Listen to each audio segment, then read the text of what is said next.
After a devastating car crash, powerful billionaire CEO Serena Hayes is declared to be in a deep coma. Doctors believe she is completely unconscious, trapped between life and death, but they are wrong. Serena can hear everything. She hears the machines breathing for her. She hears the doctors discussing her condition like she is already gone. Worse, she hears the executives from her company calculating how to divide her shares, worth billions, and debating who will take control of Hayes Development Corporation. She listens as her so-called friends whisper about her penthouse, her beach house, and her art collection. Even a distant cousin appears, eager to claim guardianship of her estate. Lying motionless, unable to open her eyes or move a finger, Serena realizes she is fully conscious inside a paralyzed body, a prisoner of a condition the doctors mistake for a simple coma. For the first time in her powerful life, she has no control at all. Before the accident, Serena had everything the world admires. At 52, she was one of the most influential real estate moguls on the East Coast, featured in magazines, praised at charity galas, and courted by politicians. The night of the crash, she had just left a glamorous event held in her honor. Cameras flashed, people applauded, and she wore the confident smile she had perfected over 3 decades. But on a dark highway, a freight truck lost control and crushed her car. In seconds, the woman who commanded billions lost command of her own body.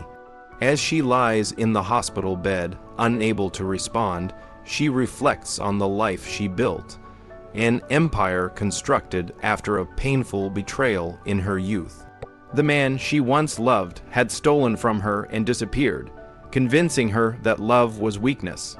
From that day on, she replaced vulnerability with ambition and built walls so high that no one could ever hurt her again. Now, those walls feel like a prison. Every visitor who enters her hospital room proves the same truth. Her relationships were transactional. The board members worry about profits. The lawyers worry about legal clauses. Her friends worry about inheritance. No one speaks to her as if she is still a living, feeling person. By the second day, despair settles in. Perhaps it would be easier to let go. Perhaps dying would be simpler than returning to a life filled with empty connections. Then, one evening, a different voice enters the room. Marcus Johnson, a hospital janitor who witnessed the accident, steps quietly to her bedside. He does not know her as a billionaire. To him, she is simply a woman he held in his arms while waiting for the ambulance. He tells her he promised she would be okay, and he intends to keep that promise. The doctors say she cannot hear him, but he does not believe them. Years earlier, when his wife Angela was dying of cancer, doctors claimed she was unconscious too. Marcus talked to her every day anyway, believing that love can still reach someone in the dark. Sitting beside Serena now, he speaks gently, not about money or status, but about life. Over the next several days, Marcus returns after his shifts. He talks about the invisible nature of his work, how people look through him as if he does not exist. He explains that cleaning hospital rooms is his quiet way of helping people heal. He shares the pain of losing Angela and the struggle of raising their 7-year-old daughter, Lily, alone.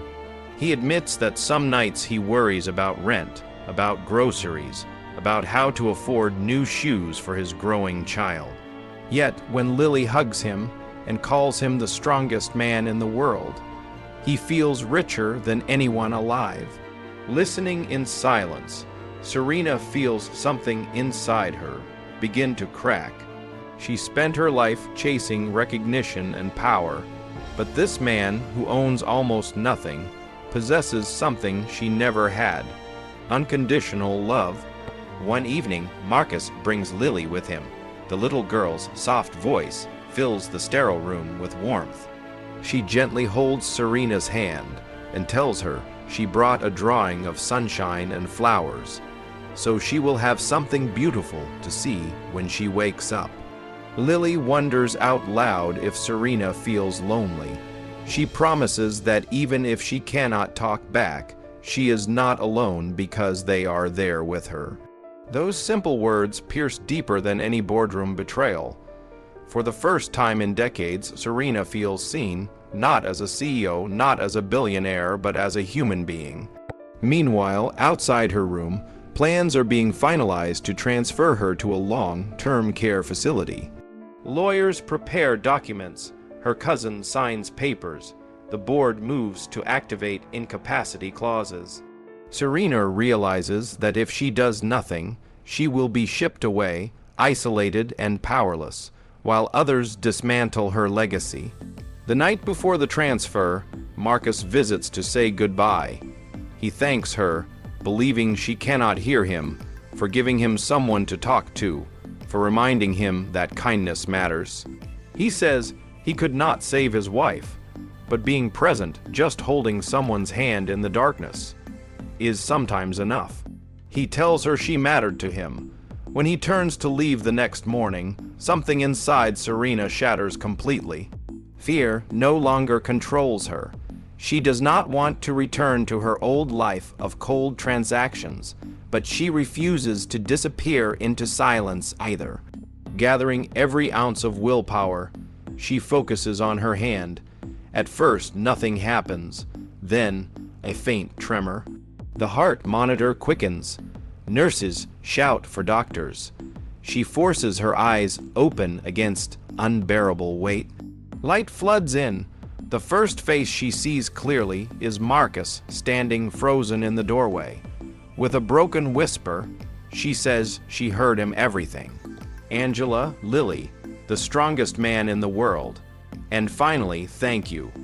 Her recovery is slow but steady.